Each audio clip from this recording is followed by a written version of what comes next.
Sorry, I have to use a chair. I had a ski accident trying to prove to my children that I'm not over 40 years old. And then life kind of caught up with me.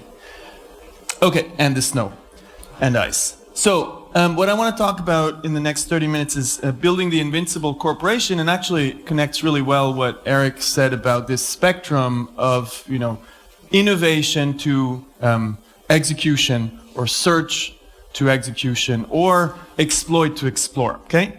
So what we're going to talk about here is how do you manage existing businesses, improve your business models, build an innovation portfolio, and at the end of the day, how do you implement that? And I'm going to get you to do a little bit of work, so you have to do some exercises. So to build on what Eric just said, companies are a spectrum, and I'm going to talk about established corporations, which could be from 1,000 people to, 100,000, 200,000 or so, but it actually also applies to smaller ones, okay? So the spectrum is between exploring new ideas and exploiting existing businesses. So here, as a company, once you have a business model, you scale it, you improve it, and you might have several business models if you're the size of Unilever, ING, Nestle, or whatever. And you focus completely on exploiting, and the innovation part will mainly be efficiency innovation, incremental innovation. And you can use lean startup principles there, right, to create a new app for your sales force. That's relatively easy, I'd say, because there is not that much, let's say, little uncertainty, okay? So when there's little uncertainty, lean startup is for some stuff, but you don't have to explore everything. Now over here, where we're in explore, if you haven't understood what this is, I'll label it. It's an idea, okay? You have an idea farm or innovation portfolio. Here, lean startup processes are a must. And I would say that we need these two camps, but at the end of the day, it's still a spectrum. Doesn't mean we're not going to have entrepreneurial thinking here on the right-hand side, but it's very different, improving a process or building a new business. When you build a new business, you need space to act very quickly. You need incentives to go very fast. The culture is fundamentally different. It's a Silicon Valley within your organization, okay? So let me talk about that. And we're going to start first with managing existing businesses, and then I'm going to go towards the idea farm, okay? See if I can keep here in time. So, as I said, we have explore, exploit, and we're going to look at both worlds. And again, it's a spectrum, but at the end of the day, you need to have both worlds and the spectrum and manage that. And the reason why I would draw it out as two camps is because the focus is so different. In exploit, on the right-hand side, we're focusing on cost cutting and efficiency. So innovation will mainly be on making a proven and a business model better. On the left-hand side, it's about growth. It's about creating new stuff, new value propositions or new growth engines. Amazon Web Services, new business model. New warehouse at Amazon with new robots. That's an efficiency innovation, okay? Then the investment philosophy is fundamentally different. On the left-hand side, I'll show you that we need a VC-style investment. Culture processes, different thing as well, right? Iterative, lean startup on one hand, and more rigid processing on the other hand. And people skills. What you're all doing is really building the skills that we need on the left-hand side.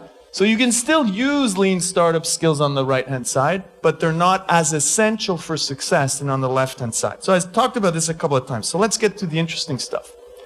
First, we're going to look at how to manage existing businesses, and we're going to look at two axes. On the left-hand side there, we have profitability. Profitable business at the top makes a lot of money, huge margins, big business. Unprofitable at the bottom. On the bottom scale, we have the death risk of an existing business. If it's on the right-hand side, it's protected from disruption. If it's on the left-hand side, it's prone to disruption.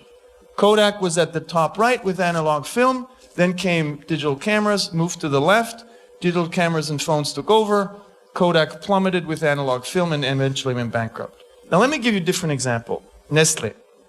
Okay, big food company, biggest food company in the world. This is their business portfolio in 2014, okay? All business units and how much money they make.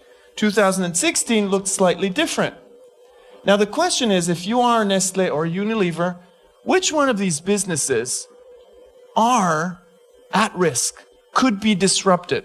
So you always need to think of that, because I think business models expire like a yogurt in the fridge, just that you don't have the expiry date. So you have to think upfront which ones could be disrupted. In this case, it's clearly the confectionery business, because in the US, there are laws and movements starting to fight against sugary products, right? So that's not an interesting business to be in. So what did Nestle do? They got rid of it, okay? So in the FT published it a couple of weeks ago, they got rid of it and sold it to Ferrero. So let's see what Ferrero's going to do when the laws change. Okay, so here the disruption was not technology, not product, not another company.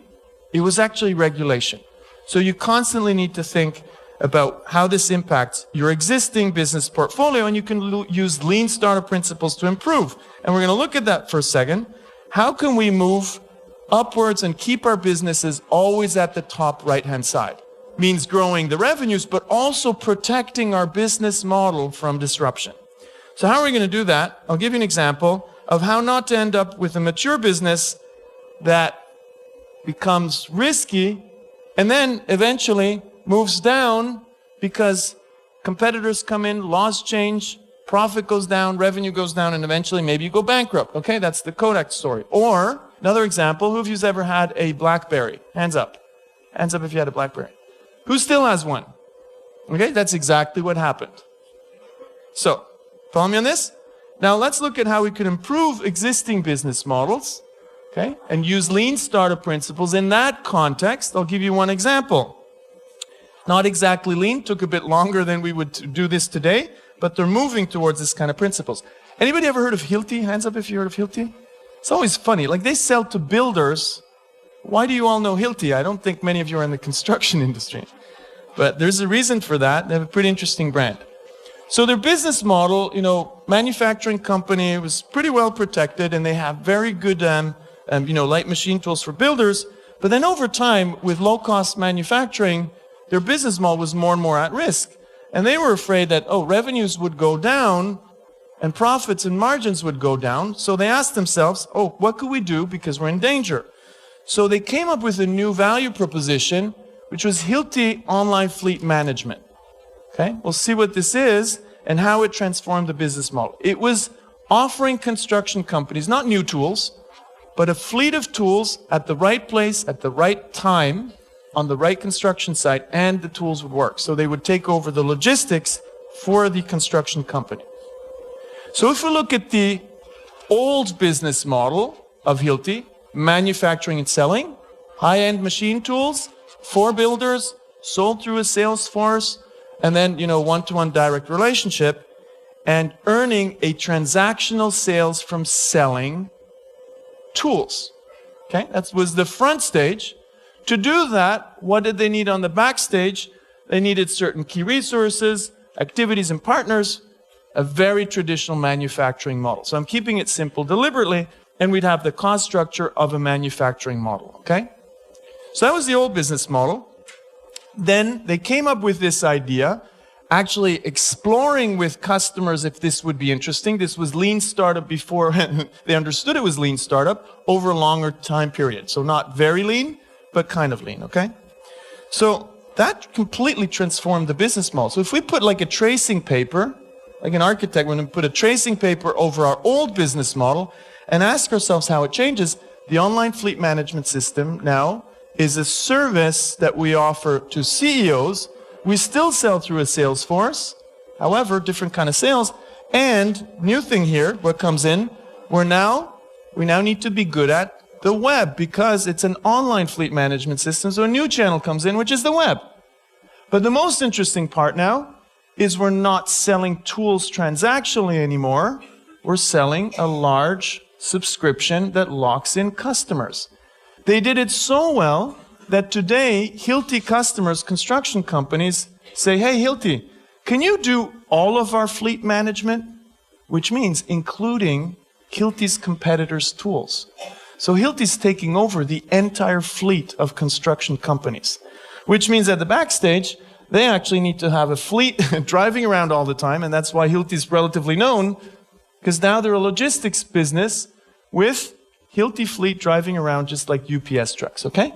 It also means that now the inventory is in their books, they don't sell the tools, it's in their business model. So they transformed the business model with, again, I'll say semi-lean principles because they were in constant direct contact with customers and they reinvented their business model.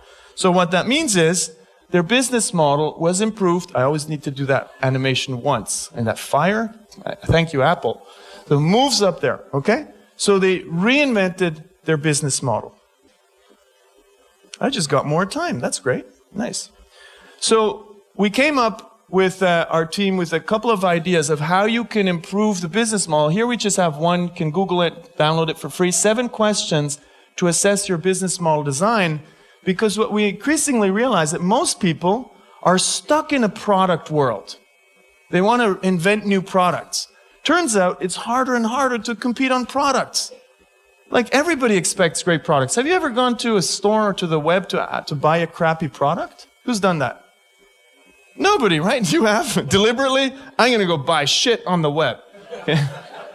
So today, great products and new product innovations is just the ticket to stay in the game. And it's super easy to copy. Easier and easier. If you can protect through patents, great. But it's harder and harder.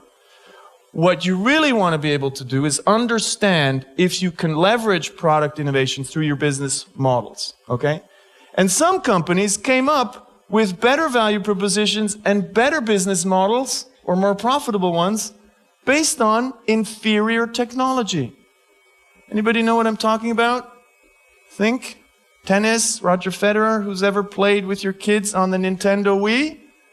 Okay, that was an inferior technology when they launched it, inferior to competitors.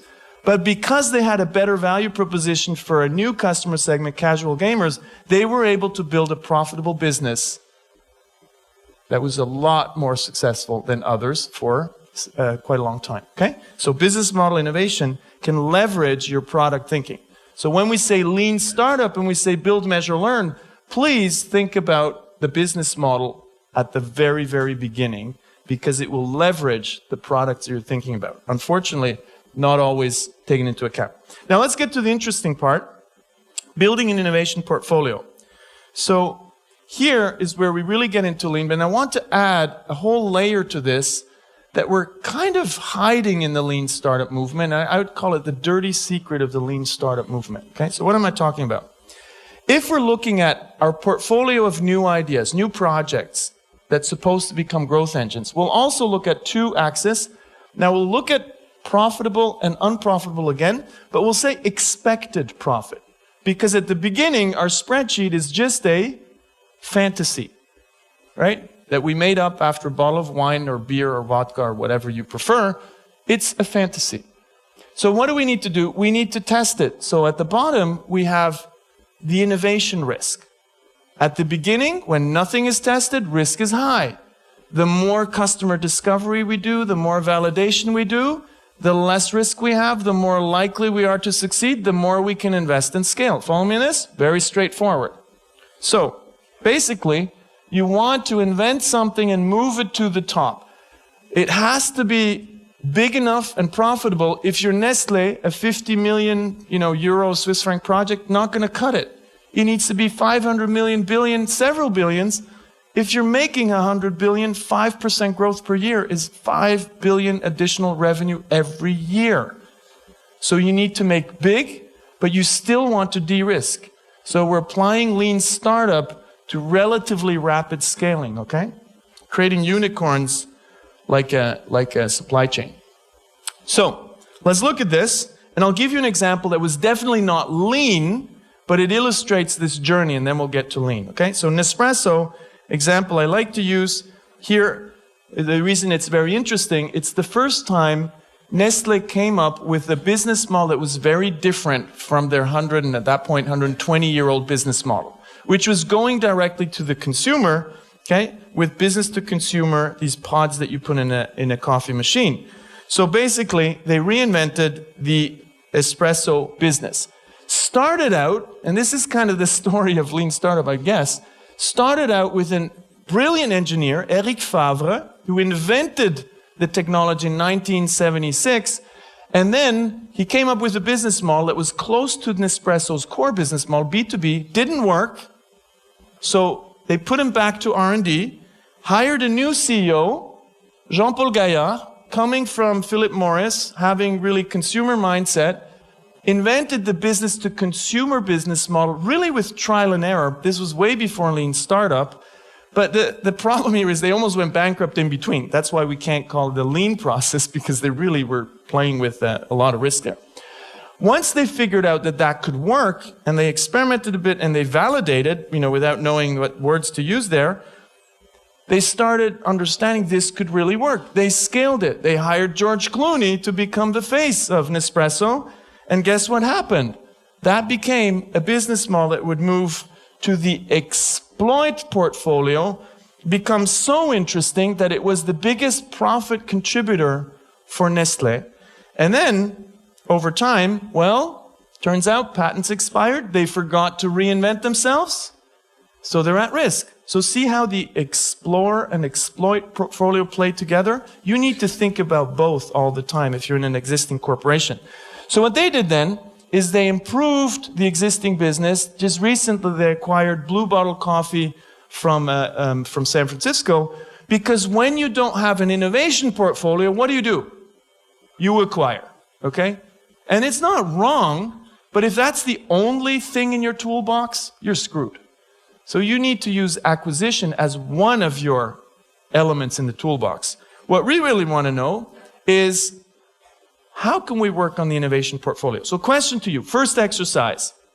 What I want you to do is to ask yourself, how many projects would it take for Nestlé to reproduce a Nespresso? Because for the last 30 years, Nestlé didn't come up with a new Nespresso, because they didn't invest in enough business model innovation projects. Okay, so question to you. Now you're going to take your little sheet you have in front of you, business model portfolio. In the back, I think there's 1 for 2. I want you to figure out, how many projects do you think does it take to create 1 billion, multi-billion sized success? So you have this up there. I want you to come up with 3 numbers in groups of 2. You discuss with your seat neighbor. How many projects would it take to create a new Nespresso, a new multi-billion dollar business? How many overall? How many of those will be failures at the bottom left? How many will be mediocre successes, okay? Come up with 1 number. Do they need 2 projects? Do they need 5? Do they need 10? Do they need 20? Do they need 100? Somebody said 10,000 yesterday. Okay, give you 1 minute.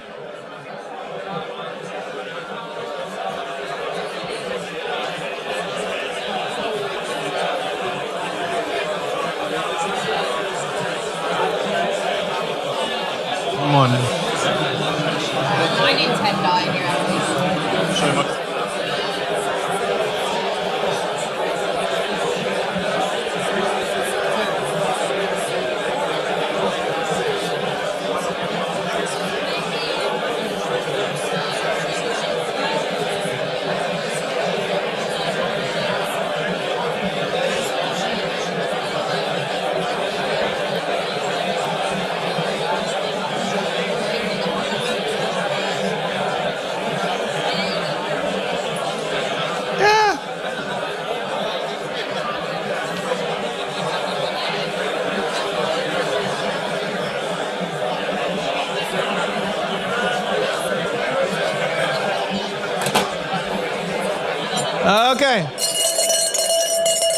Okay, shh.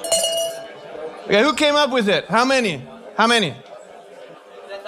10,000. Okay, good. A bit less. How many? 120. 33. Okay. Turns out, I'll show you how I came up with this number. Turns out, it's 25. Okay? To create 1 multi-billion dollar success, 16 of those will be complete failures. 8 of those will make some money, but definitely not a billion-dollar success. And 1 will become an espresso.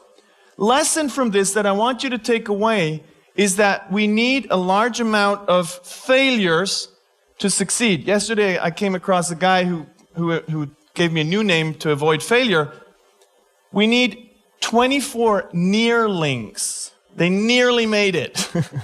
Awesome term. So go to nearlings.com and you'll see what he's talking about. Okay, so how did I come up with this number? Very simple. I took the statistics from early stage venture investment returns. Meaning, if I invest 100 in a early venture at an early stage, how many will give me back money? Well, it turns out that 6 out of 10, 60 out of 100, will not return any money. So if I put in 100, I'm not going to get 100 back. So I lost money, okay? 60%. Turns out 1 out of 4 returns some money, between 1 and 5x. So that means I earned some money back, but probably I'm just going to have to make up my losses. Follow me on that? Okay? So that means with 90% of my investments, I'm still flat. Which means I didn't make any money. So we can't pick the winners, except if we invest in the nearlings, because only 4 out of 100 make 10 to 50x return, which means in the startup world, we call those unicorns. In the corporate world, we call that a real business, okay? So, turns out you cannot find the winners without investing in the nearlings or the losers. And I like to say that we're pretty arrogant in corporations that we believe we can pick the winners. Because if we're honest, every project we invest in, and it's changing these days, every project we invest in, we expect it to be a success. Even with Lean Startup, we say, yeah, you're going to experiment, you're going to fail, but you're going to learn, and ultimately, you better succeed, right? So pivot until you succeed. Otherwise, your career is over. But the reality is, you just fail a lot faster, but it's outright failure. You pivot to death, and that's okay. Follow me on this? It's important. You cannot pick the winners without investing in the losers. Now, the problem is if we call them losers, it's not very good, right? Nobody wants to be a loser. You're part of the team, okay? So this message here is the most important one I'm giving you because it's not about applying Lean to one project. It's about applying Lean to 100 projects, and only 4 out of those 100 will become real business successes. So this principle here from Jeff Bezos, and Amazon, I would say, is the only company that really implemented this well, is really important. Jeff says, Amazon is the best place in the world to fail. Outright failure. We're not pivoting to success. No. We accept failures. And they have a shit ton of it. And that's exactly why they can create things like Amazon Web Services today, an $18 billion business. Because they invest in losers internally all the time, okay? So what does that mean for us?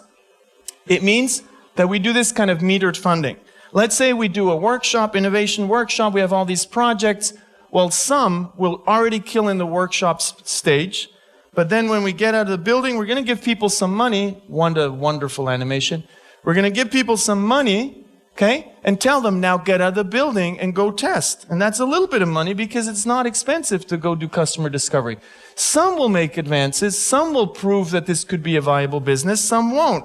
And those that won't, we're actually going to kill them. We're not going to kill them by, firing them. We're just not going to give them any funding. And they can go on and do the next project.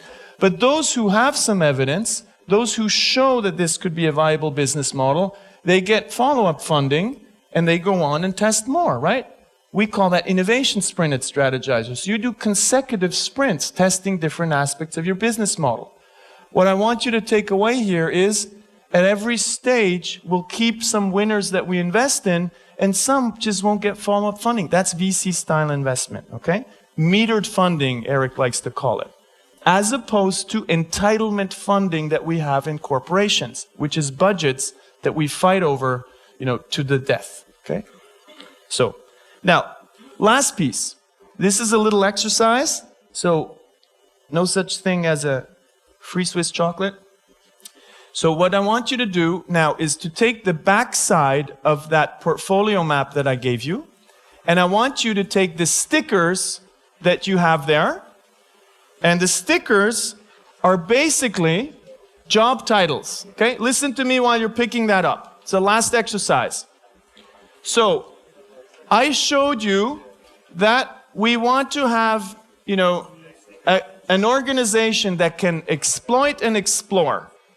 What I want you to do now, in groups of 2, is to design the perfect org chart for the 21st century that is world-class at execution, Amazon building new warehouses, but also world-class at innovation. So all you need to do is take those stickers, put them on the sheet, on the back of the sheet, and draw some lines. Because today we still design corporations in the org chart. Follow me on this? You take the job titles, you put them in an org chart, you draw that org chart. I'm going to give you 3 minutes to do so, and then I'll show you what I suggest. Let's go. Design your corporation, okay? Hand out job titles. Let's go. 3 minutes.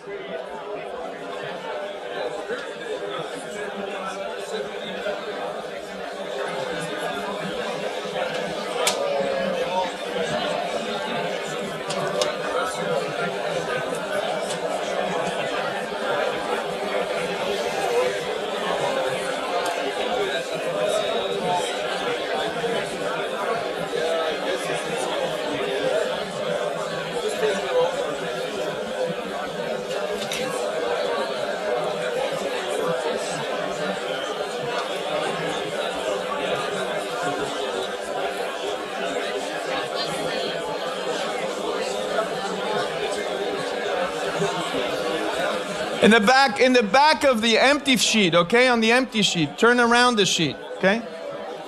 Draw your org chart. Come on, guys. This is your opportunity to design your organization. Yeah. Design your organization. Draw some lines.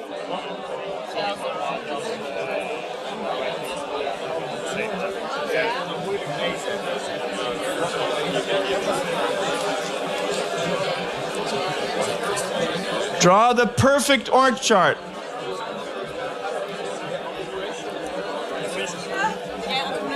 Good, nice. I like that one. Starting well. The star model. Okay, put the stickers on the paper. Go ahead. Prototype an org chart. Nice. We're getting it? Yeah.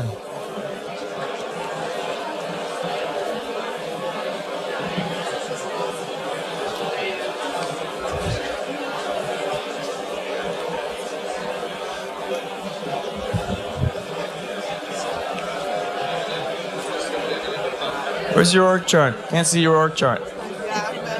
You're hesitating. You don't want to ruin it.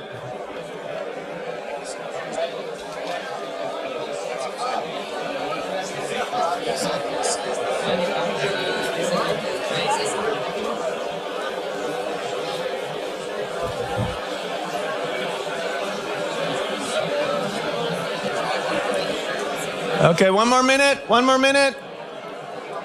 Draw some lines around those job titles.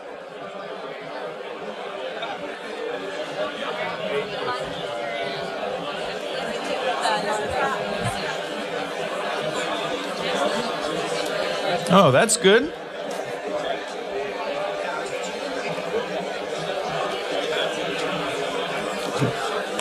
Ça va?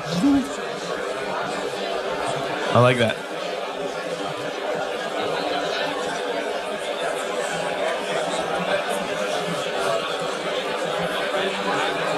Don't forget the lines. Lines are important. Who's at the top? Who's in the middle?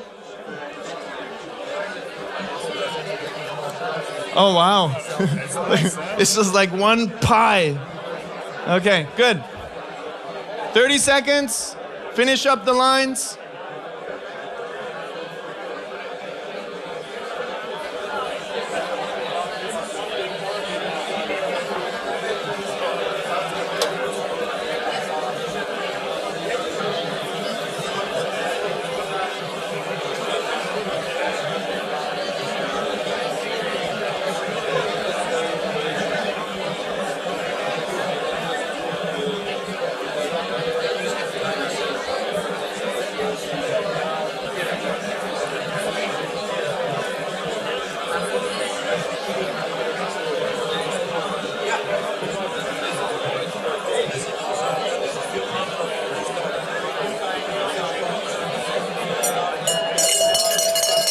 Okay, let's do this together. Shh. Okay. So remember I drew this. And I really strongly believe in this, just after being in so many corporations, that you do need two spaces. So somebody asked about the ambidextrous organization. So you do need two spaces, but there's definitely not a brick wall in between them, okay? That's clear.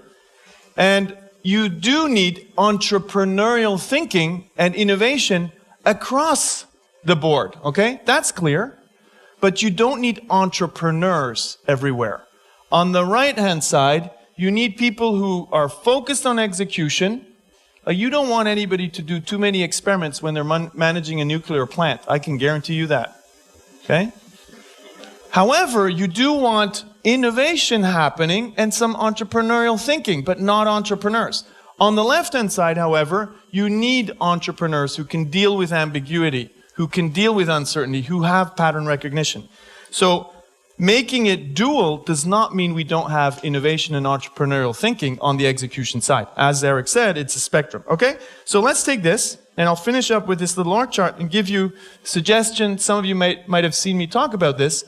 And we did this together with my co-author Yves to provoke the thinking a bit, so you can adapt it. So on the right-hand side, for the exploit side, I'd say we just need the traditional executive suite, right? We need the chief operating officer, chief finance officer, all this stuff you know. That's okay. And they do their job really well. And hopefully, in there, you have some who have entrepreneurial thinking. But you don't want an entrepreneur in there because he's going to die. He's going to get killed, okay? However, you want a space, and I'll tell you what I mean with space, where you have different job titles because they have a completely different task. You have the chief entrepreneur who's about designing and managing and inventing the future, okay? And in the staff, you have the chief portfolio manager.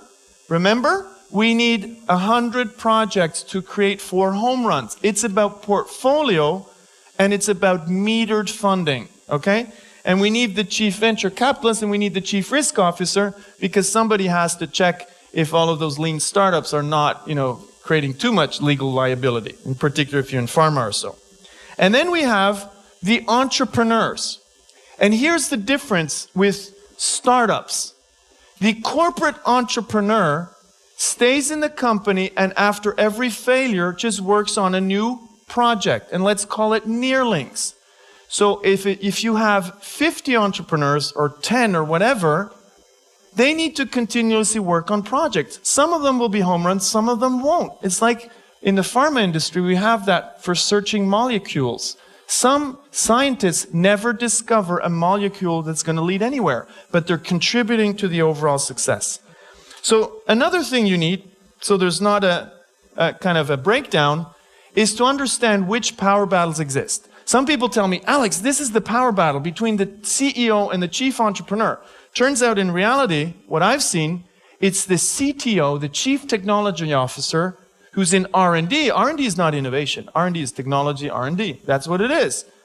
He or she really fights to the death to kill anything that looks different and takes away budget from him or her. So that's the battle we need to focus on.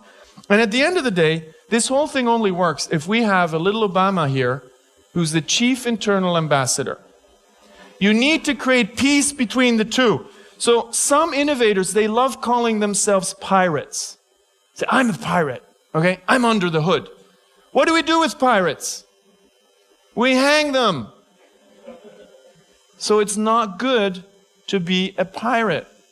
We want partnerships because the startup teams, the internal innovators need access to clients. They need access to supply chain people. It needs to be a partnership, both ways, okay? So there's a bridge. But it's a separate space with power. What we lack in innovation, and I'll finish right on time, like a Swiss should, we need power.